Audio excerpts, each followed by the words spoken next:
여러분 안녕하십니까? 광주 MBC 뉴스투데이 시작합니다. 먼저 오늘의 주요 뉴스입니다.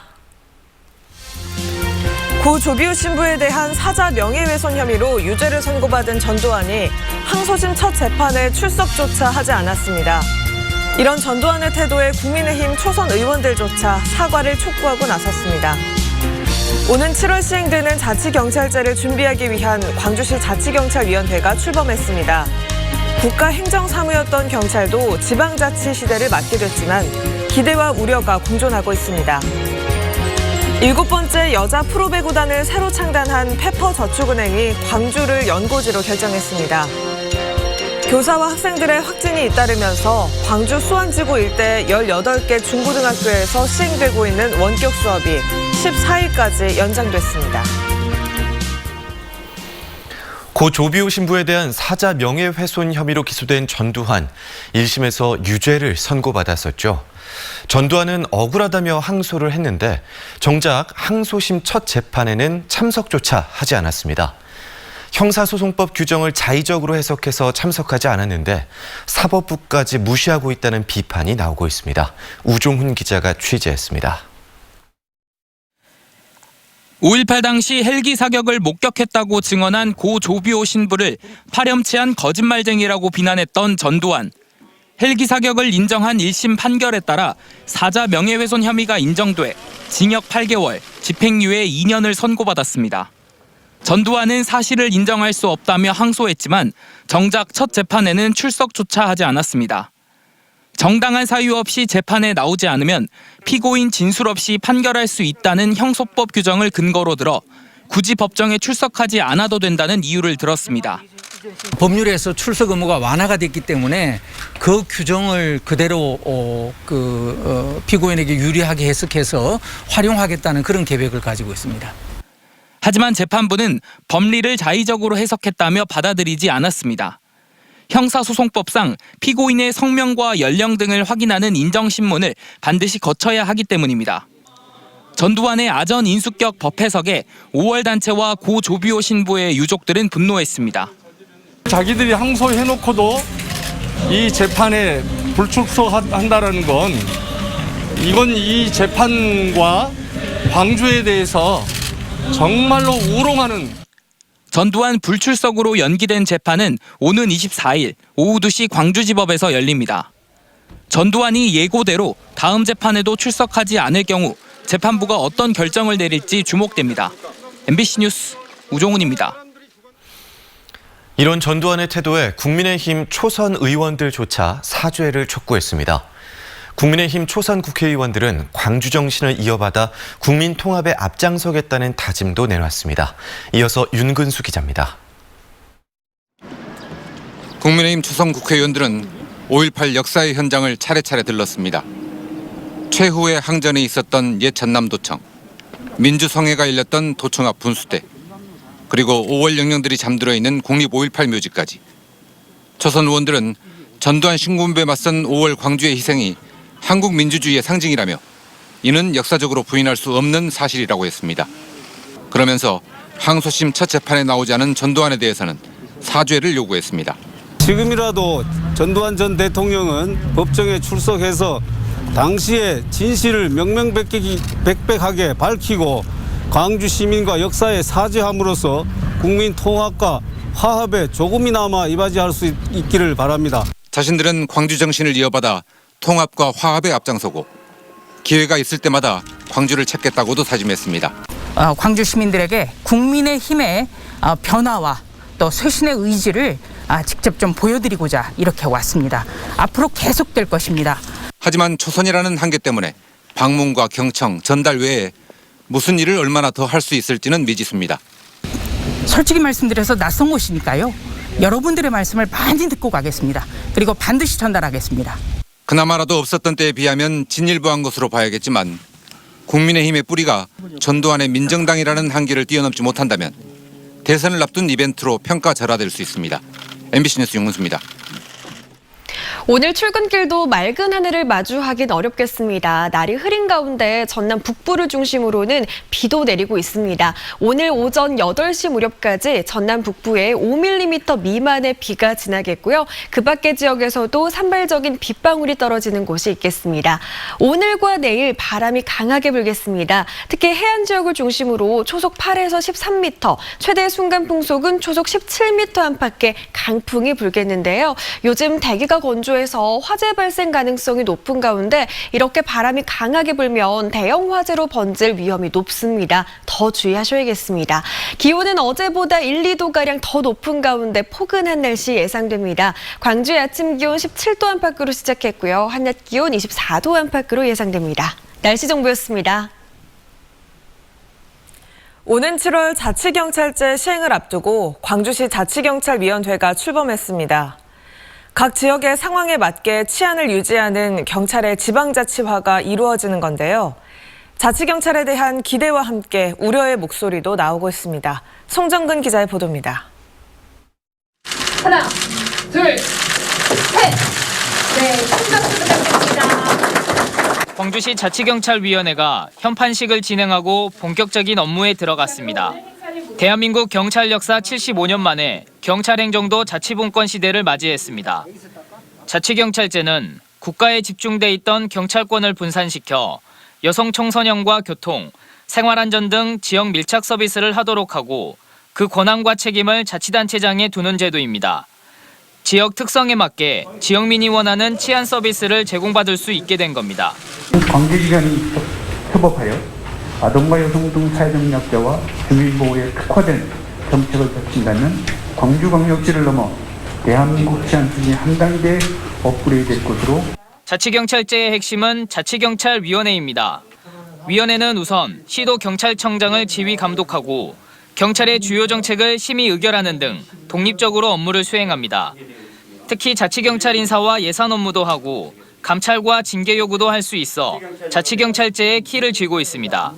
시민들한테 한 걸음 더 다가서는, 그리고 시민들한테 친근하게 시민 위주의 어떤 경찰 행정이 이루어지도록 최선을 다할 생각입니다.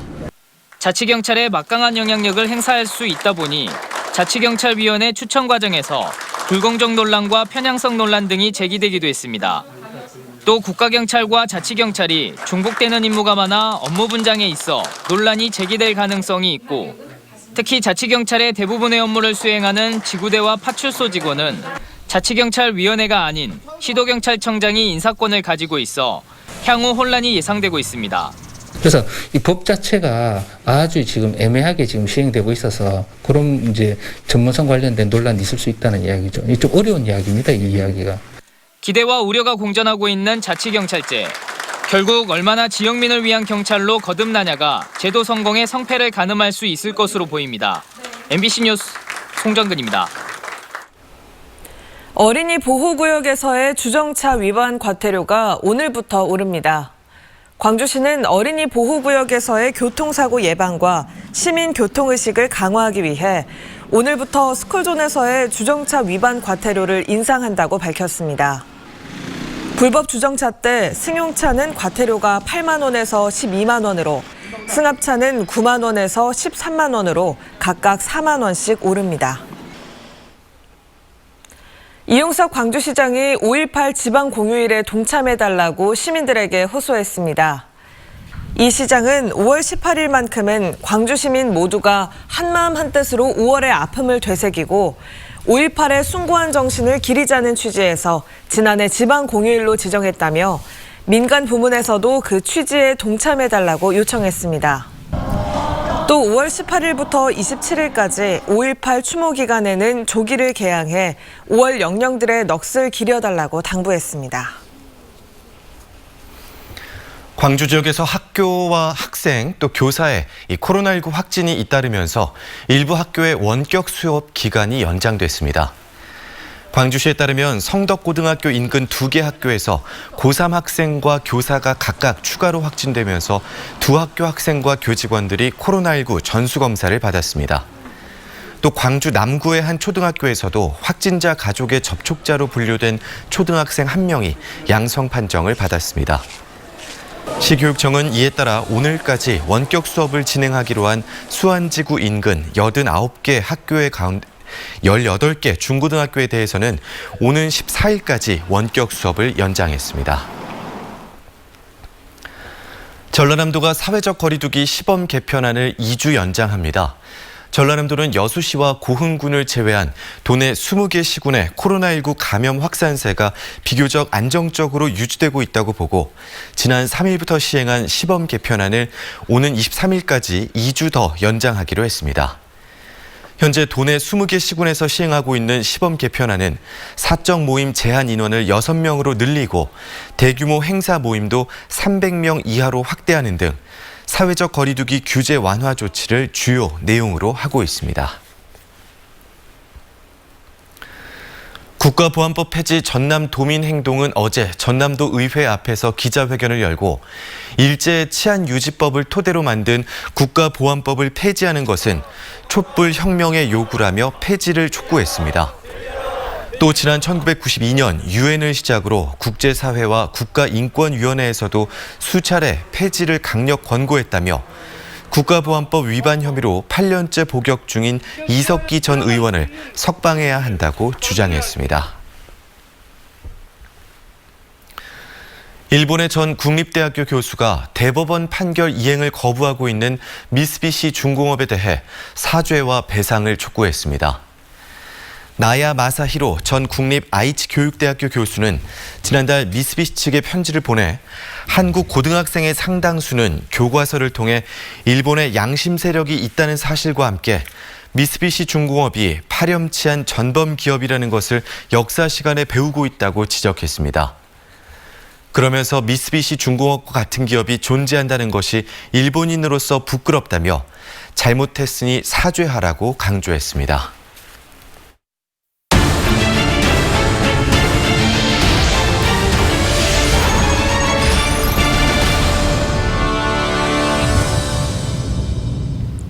바쁜 농사 시기지만 요즘 농촌 지역에서는 일손 구하기가 어렵습니다. 코로나19 영향으로 외국인 노동자도 줄면서 인건비를 올려도 인력을 찾기가 쉽지 않습니다. 김윤 기자가 취재했습니다. 고구마 순을 밭에 옮겨 심는 작업이 한창인 전남 해남군의 한 야산입니다. 10여 명의 인력이 동원돼 고구마 순을 심고 있는데 모두 외국인 노동자들입니다. 혹시 어느 나라에서 오셨어요? 저는 몰라요. 나라? 타일랜드? 네, 타일랜드.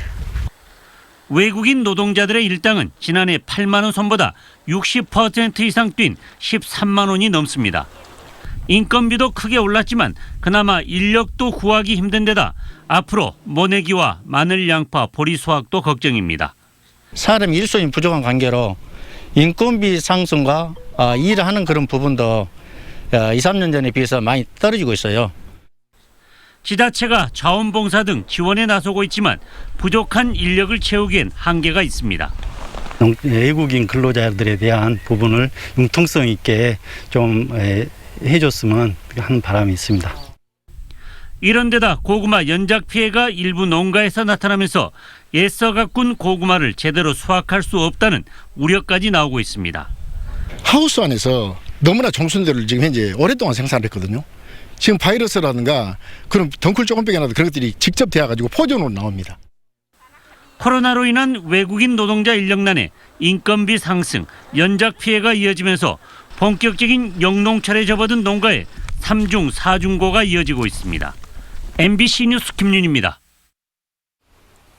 광주의 아파트 매매 가격 상승률이 넉 달째 전국 평균과 6대 광역시 평균을 밑돈 것으로 나타났습니다. 한국부동산원의 전국 주택가격 동향 조사에 따르면 지난달 광주의 아파트 매매 가격 지수는 108.4를 기록해 전달보다 0.45가 오르는 데 그쳤습니다. 같은 기간 전국 평균 상승폭은 0.71, 6대 광역시 평균 상승폭은 0.84를 기록했습니다. 광주의 아파트 매매 가격은 지난 연말 한 차례 반짝 상승세를 보인 이후 올해 들어서는 넉 달 연속 주춤한 모습을 보이고 있습니다. 지난달 6일 장흥의 오리 농장을 마지막으로 전남에서 AI가 추가로 발생하지 않으면서 도내 모든 지역의 가금류 이동 제한이 해제됐습니다. 전라남도는 위기경보를 심각에서 관심 단계로 하향 조정하고 AI가 발생했던 농장에 대한 사후 관리와 방역 실태 점검, 출하 전 정밀 검사 등을 지속적으로 실시하겠다고 밝혔습니다. 전남에서는 지난해 12월 이후 영암과 무안 등 9개 시군에서 21건의 고병원성 AI가 발생했습니다. 기아 타이거즈가 최근 4연패 수렁에 빠지면서 꼴찌 추락 위기에 놓였습니다. 시즌 초반에 힘을 냈던 불펜진이 부진하고 있고요. 타선의 부진도 계속되면서 시즌 초반 순위 경쟁에 위기를 맞고 있습니다. 한신구 기자입니다. 시즌 초반 기아를 지탱했던 불펜의 힘이 부쩍 떨어졌습니다. 최근 4연패 기간 동안 팽팽한 승부에서 불펜이 무너지면서 추격의 동력을 잃었습니다. 잦은 등판으로 인해 우려됐던 불펜진의 과부하가 원인으로 꼽힙니다. 안 그래도 허약한 타선은 최영우와 이창진 등 주축 선수들의 이탈로 힘이 더 떨어졌습니다. 타자들이 득점권에서 번번이 범타로 물러나며 무기력한 모습입니다. 대체 선수들 역시 제 몫을 못해줘 경기 내내 답답한 흐름을 이어가고 있습니다. 최근 4경기를 모두 내준 기아 타이거즈는 시즌 13승 17패로 공동 8위까지 추락했습니다. 꼴찌 롯데와는 한 게임 차. 올 시즌 주말과 휴일 치러진 12경기를 모두 내줬고 홈 승률이 원정 경기에 비해 떨어지는 것도 약점입니다. 4호 선발 찾기가 여전히 계속되고 있고 타선 역시 반등의 기미를 찾지 못하고 있는 상황에서 불펜진의 힘도 떨어지면서 기아가 시즌 초반 고비를 맞고 있습니다. MBC 뉴스 한신구입니다. 7번째 여자 프로배구단을 새로 창단한 페퍼저축은행이 광주를 연고지로 결정했습니다. 광주시와 민주당 이병훈 의원에 따르면 페퍼저축은행이 여자 프로배구단의 연고지를 광주로 최종 결정했습니다. 다만 페퍼저축은행의 본사가 경기 성남에 있는 점을 감안해 홈 경기의 70%는 광주에서 나머지 30%는 성남에서 치르기로 한 것으로 전해졌습니다. 광주시는 오는 13일쯤 페퍼저축은행과 연고지 협약을 체결할 예정입니다. 전라남도가 경상남도와 함께 추진하고 있는 남해안 남중권 기후변화 당사국 총회 유치에 전국 6개 지자체가 지지를 표했습니다. 제14대 대한민국 시도지사 협의 회장인 송하진 전북도지사는 COP28의 남해안 남중권 공동 개최는 동서화합과 지역 균형 발전은 물론 새로운 역사를 만들어 나가는 계기라는 성명을 통해 서울시와 광주시, 경북도 등에 이어 6번째 지지를 보냈습니다. 올해 치러진 광주 초중고졸 검정고시 합격률이 최근 10년 사이 가장 높은 것으로 나타났습니다. 광주시교육청은 지난달 치러진 검정고시 합격자를 오늘 홈페이지를 통해 발표한다고 밝혔습니다. 올해 1,035명이 응시한 검정고시에는 840명이 합격해 81%가 넘는 합격률로 최근 10년 사이 가장 높은 합격률을 보였다고 교육청은 밝혔습니다. 광주시 교육청이 관내 470개 식재료 납품업체와 급식 관계자를 대상으로 위생교육을 실시합니다. 오는 14일까지 실시되는 위생교육은 안전한 학교급식 정책을 추진하기 위한 것으로 코로나 확산 방지를 위해 비대면 방식으로 진행됩니다. 이번 교육에서는 식중독 예방법과 함께 식재료 검수 방법, 납품업체 준수 사항 등으로 구성됐습니다. 전라남도 교육청의 제한적 공동학구제가 성과를 내고 있는 것으로 나타났습니다. 제한적 공동학구제는 농어촌 지역 작은 학교 활성화를 위해 시 읍지역에 거주하는 초중학생은 면지역 학교로만 전 입학이 가능하도록 한 제도입니다. 전남교육청에 따르면 제도 도입 당시인 2015년에는 171명이었던 면지역 학교 유입 학생은 올해 1분기에만 2,351명으로 늘었습니다. 도교육청은 특히 신도심과 원도심 학교 간 불균형을 해결하기 위해 제도를 확대 운영하기 시작한 올해의 성과가 크다며 앞으로도 제도를 지속해 나가겠다고 밝혔습니다. 전남산 편백 오일이 주로 침구류에 서식하면서 아토피와 비염 등을 유발하는 진먼지 진드기 퇴치 효과에 뛰어난 것으로 분석됐습니다. 전남바이오산업진흥원 나노바이오연구센터는 이 같은 연구 결과를 토대로 장성 명품 주식회사와 진먼지 진드기 제거 조성물 특허 기술 이전 협약을 맺고 편백나무를 활용한 천연 살충제 상용화에 나설 계획입니다.